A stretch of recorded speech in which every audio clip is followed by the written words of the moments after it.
So introducing you to Gary Wordlaw, our news director, who has been here for, it's almost a year. We're coming up on a year, right? We are. We are very soon. First of May. Amazing. Okay, so kind of inside the newsroom was your idea. We wanted to get on here to really talk more about what the newsroom is like. Tell me a little bit of your thinking behind wanting to do this. Well, all too often people see you guys. You do what you do, and they sometimes, I think, might have questions about how do you guys come up with all those stories, and how do you select what we as viewers get a chance to see? Well, I thought I would just introduce our audience to kind of the process that we go through every day in determining what the news is.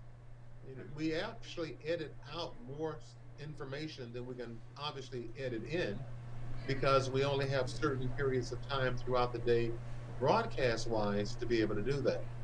However, to make sure that we try to give the broadest view of what's going on in the Michiana world and the world to our viewers, we extend our coverage efforts on our digital platforms, our app, our website, social media, and so forth.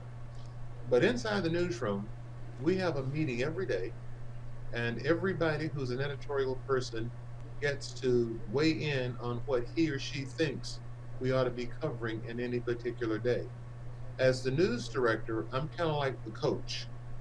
All of the people you see on television and behind the scenes are like the players. Now, a coach doesn't play. All a coach gets to do is to make sure that he's giving the players an opportunity to succeed. So my job is sort of to preside over that meeting to make sure that the stories that we're vetting for any particular day are the stories that are going to be covered.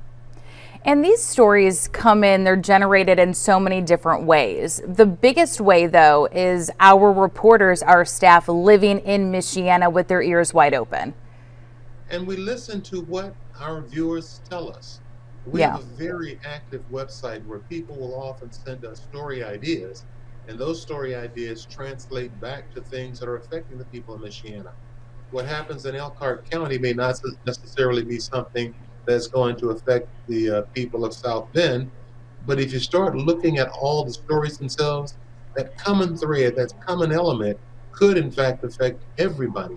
So we take a look at those stories and try to get the greatest broad view of a particular story that can affect people specifically. What I think is really interesting, I've been doing this for about 11 years now. You've been doing this for longer than that. Technology has really weaved its way into what we do today. And as a storyteller, as someone who's guilty of wanting to put like a 5-minute story on air when we really only have room for maybe 1 minute 30, right? We're able to now use these platforms to expand that story on so many different avenues. In your experience, how has technology weaved its way into where we are today and what we use it here at WNDU? When I first started working in television, it was all shot on film. Yeah. Not only was it shot on film, the film had an optical stripe on the side. So you couldn't really edit out. You had to do a lot of cuts. Well, today, we have become accustomed to getting information instantly. Almost everybody has a cell phone, a mobile phone, and you have access to what's happening in your world instantly. Our job is to take that instant information and try to give it a little more depth of knowledge and understanding by putting together information that we can then transmit back to the viewer. We didn't have that ability some years ago.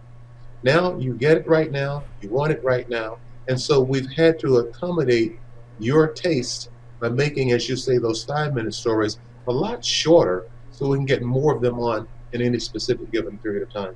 Well, and this is why WNDU in general has allowed us to do things like what we're doing right now, right? To be able to take things on social media, Facebook, YouTube, if you have a Roku on your TV, because we can talk like this and then give you even more content that we wouldn't have time for on the air. Some of the networks have become, they've lost balance, let's face it. It's to the right or it's to the left. As journalists, it's my belief that we need to be down the middle. Our opinions are our opinions, but we're not opinion hosts. We're journalists. We're news people. Our job is to give you information you can then use to make decisions about your world. And so, mediums like this, you get to talk to the newsmakers, you get to hear what they've dug up beyond the story to help you be able to make a better decision about what you're hearing. I love that. That kind of leads me into today and the game plan for Inside the Newsroom. So every week we're going to try to jump on here. We're going to review a few stories that we have told throughout the week and talk about the thinking behind it. It would also be a great way for people to reach out to me. Of course, you can on social media. If there are stories, your question of why we decided to do it the way we did, to have conversations like this and kind of pull back the curtain a little bit. Absolutely. And if you want to email us your questions, you can email Christine or myself. Yeah. You can email the newsroom in general, and we're going to try to respond to you. The one thing I can promise in this Inside the Newsroom segment, the one thing that you're going to be able to see for yourself is one word. It's called trust. Yeah. We want your trust. We work hard to keep your trust. And so I'm going to do the very best I can to give you an honest answer to your question. If I don't know the answer, I'm not embarrassed to say I don't know, but I will take the time to research it so when we come back in the next segment, I'll be able to answer the question.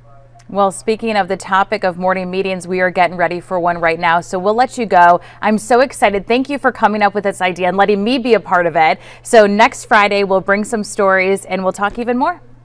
Let's ask the hard questions, people. Let's do it. All right, Gary, thank you. I'll see you very soon. All right. Appreciate it. Yep.